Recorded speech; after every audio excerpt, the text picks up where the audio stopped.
بەناوی خوای بەخشندەی میهرەبان سڵاوتان لێبێت بەڕێزان باز لە موچە دەکەین لە کابینەی نوێیەمدا دیارە 5 ساڵ تێپەڕ دەبێت بەسەر کابینی نوێمی حکوومەت هێرێم ماوەی نزیکەی ساڵێکیشە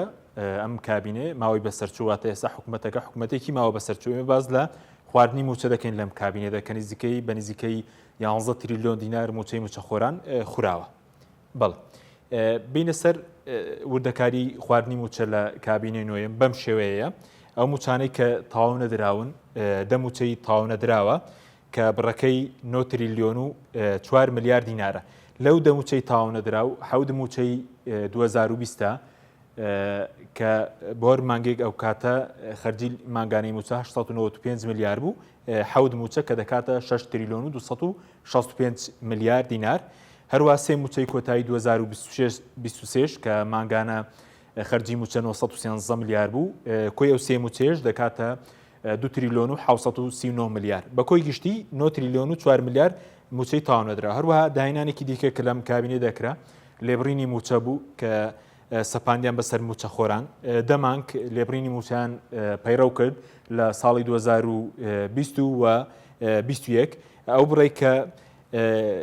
لە موچە بردراوە لەو دەمانگە 1 تریلیۆن و 854 میلیار دینارە دیارە دەمانگەکە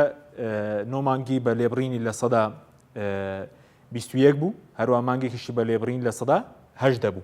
کۆی گشتی دەموچەی تاو نەدراوە هەروە بەو دەموچێش کە بڕیوانە لە موچە لە کابینەی نوێیەمدا لە ماوەی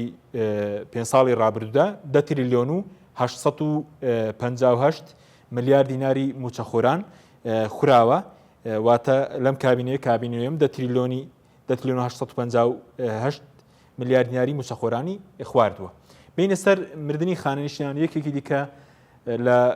تاوانەکانی ئەم کابینێ بەرامبەر خانەنشینان بوو وێرای دواکەوتنی موچەکانیان وای کردبوو کە سیستەمی دابەشکردنی موچەی خانەنشینان زۆر ناڕێک و پێک بوو ئەمەش وای کرد کە لە ساڵی 2022 لە مانگی 4 و 5 4 خانەنشین گیانە لەدەستدا کە سییانیان لە سلێمانی بوون و یەکێکیشیان لە ئیدارەی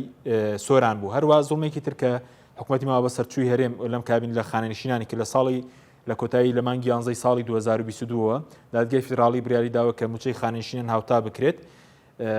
تاوەکو ئێستا ئەمەش نەچۆتە بواری جێبەجێکردنەوە لەبەرەوەی کە حکوومەتی ماوە بەسەرچوێرم پابەندی ئەو بریارەی دادگای فیدراڵی نەبوو.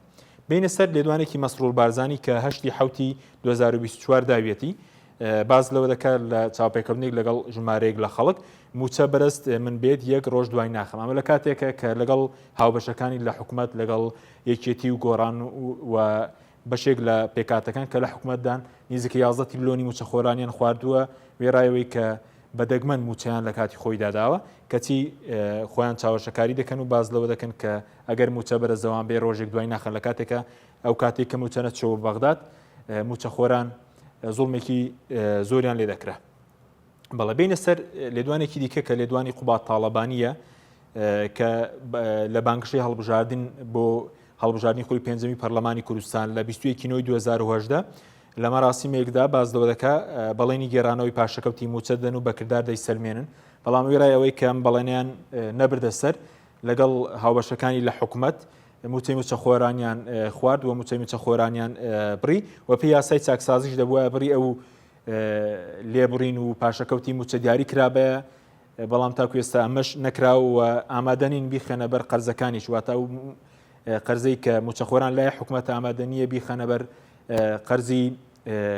ئاو کارەبا لە کاتێکدا کۆی ئەو موچەی موچەخۆران کە لای حکوومەت لە 2014 تا 2024 26 تریلیۆن دینارە بەس قەرزەکانی حکوومەت دەوروبەری 3 تریلیۆن دینارە لە قەرزی ئاو کارەبا کەسی ئامادەنین بەر یەکتریان بخەن و هاوڵاتیان بتوانن پاشەکەوتی موچە بۆ قەرزەکانیان بەکاربێنن. بینە سەر خەرجی لیستی موچە لە کابینەی نوێم لە کابینێ زۆر بانگشەی چاکسازی کراوە یاسای چاکسازی دەرچوو لە ساڵی 2020 و کەوتە بواری جێبەجێکردنەوە بەڵام لەم کابینێ خەرجی لیستی موچە ماگانە 69 میلیار دینار زیادی کردووە پێشتر بەر لە دەست بەکاربوونی ئەم کابینێ خەرجی موچە 881 میلیار دینار بوو بەڵام ئێستا بەرز بۆتەوە بۆ زیاتر لە 950 میلیار دیناری ماگانە وێرایەوەی کە ساڵانە 5,000 کەس خانەنشین دەکرێن لە هەرێم 5 بۆ 6,000 کەچی خەرجی موچە زیادی کردووە لەم کابینەیەدا. بەڵێ کابینەتان وردەکاری خواردنی موچە موچەخۆران بوو لە کابینەی نۆیەم کە بڕەکەی 10 تریلیۆن و 850 میلیارد دینارە. وێڕایەوەی کە لە کابینەی پێشووتریش 15 تریلیۆن دینار لە کابینە هێشت خوراوە واتە بە کۆی گشتی لە 2014 و تاکو ئێستا 26 تریلیۆن و زیاتر لە 26 تریلیۆن 400 میلیارد